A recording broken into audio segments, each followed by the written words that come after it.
Welcome to the 37th reading of my memoir, The Innocence of Guilt. Time for some family history.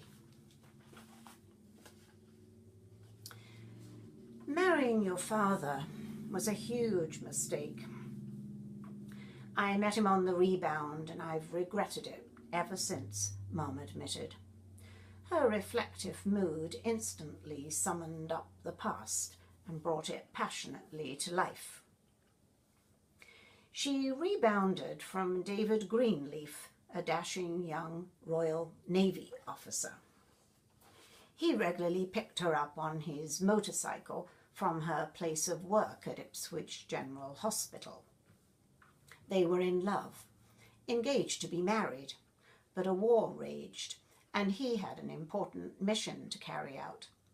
Before he left, he told her that because of the danger associated with it, he may not return. The ship he served on might be destroyed at sea, so she must be prepared for the worst. He gave her certain personal belongings of his to take to his parents if the worst happened, which, horrifyingly, it did. Tears filled my eyes as Mum described her visit to his parents. She hesitated at the top of the slope leading down to their house, dreading her mission to fulfill her promise to her lost love. As she talked, I could see it all in my mind's eye. The gently sloping street, the little plaster house with the innocent front door behind which two broken-hearted people waited for her arrival. She described sitting in their small front room while she handed over his personal effects, the most difficult thing she'd ever been asked to do. I went over and over in my mind how he must have died.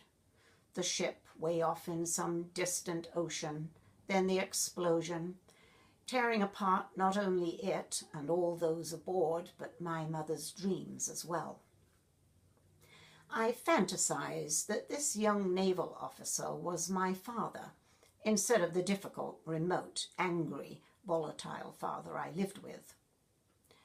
Maybe he isn't dead at all, but alive somewhere, searching for my mother.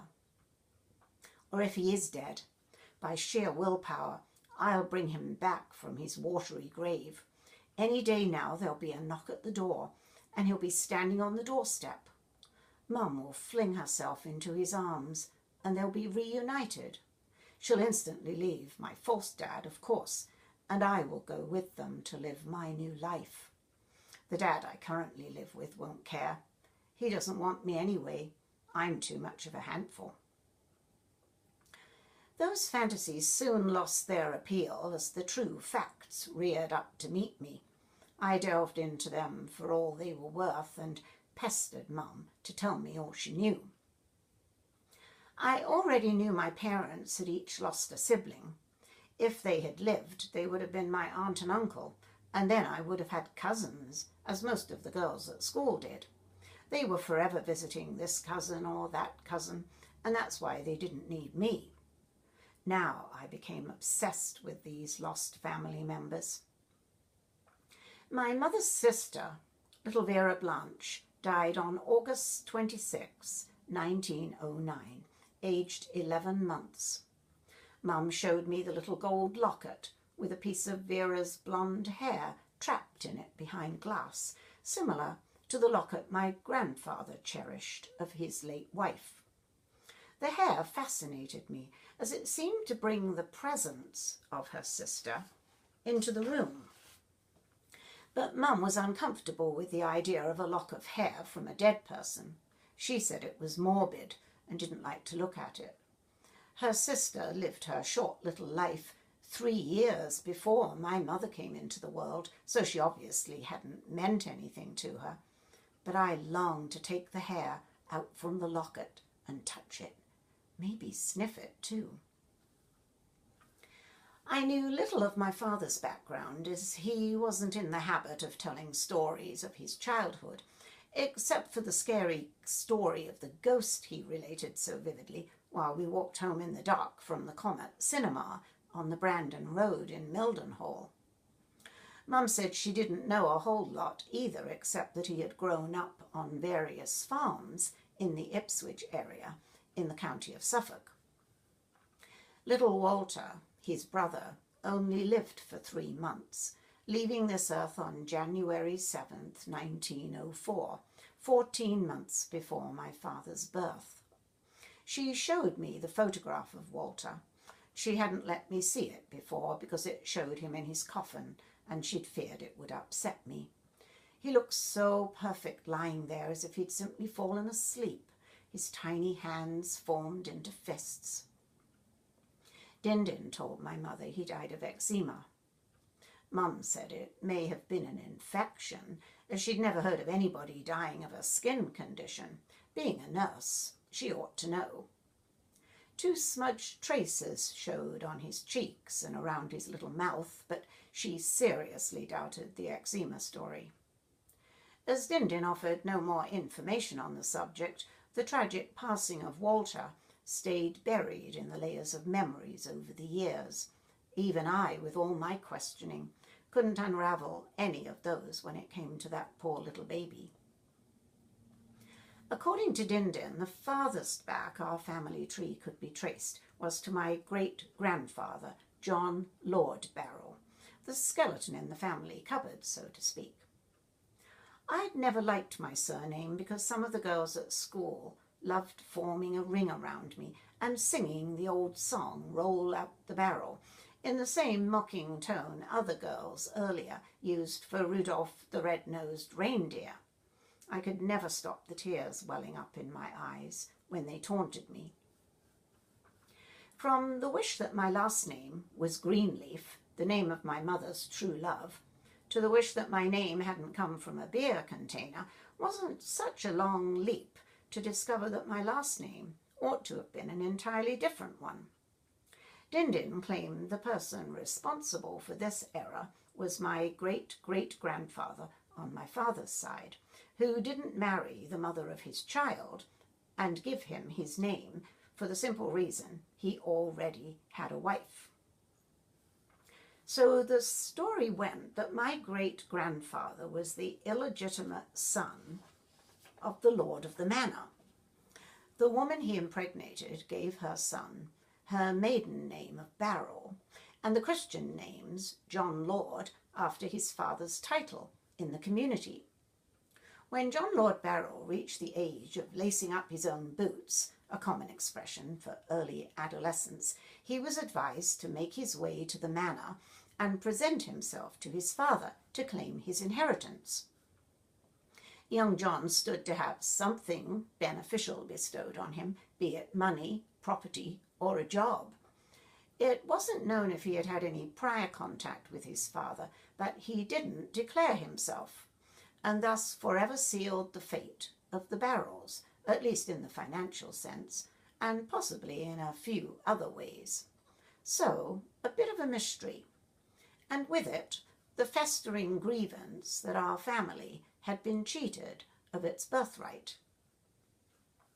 One thing Dad did tell Mum early on in their marriage was that his father used to come home in the early hours of the morning by horse and cart in a drunken state, and he would have to wait up to protect his mother by making sure his father went to bed without harming her. Then he'd have to go outside, rub down the horse, and put the cart away before he could get to bed himself. He also hinted to Mum that his father once owned a pub and a butcher's shop and drunk the profits away, so they ended up poor as church mice. I refused to believe that Din ever behaved in such a disgraceful way. Mum also related some mystery surrounding Din's relationships with the large family he grew up with.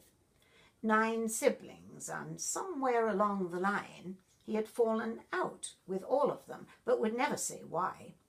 I wondered how you could lose track of that many brothers and sisters. What on earth could he have done that would cause them all to disown him, or did he disown them? I imagined them all floating out in space somewhere, unconnected to us, but wishing they could find us. Those siblings were my dad's aunts and uncles, and naturally marriages and children came from them. My father seemed robbed of his relatives, as he never mentioned any of them at all. He hadn't even had a brother to play with. Out of the meagre stories my dad let slip out from time to time emerged an intimation that he had been a fearful child, and as a young man suffered from an illness where he had no confidence and couldn't walk down the road because of a strong sense someone followed close behind him. The ghost? When he turned around, there was never anyone there.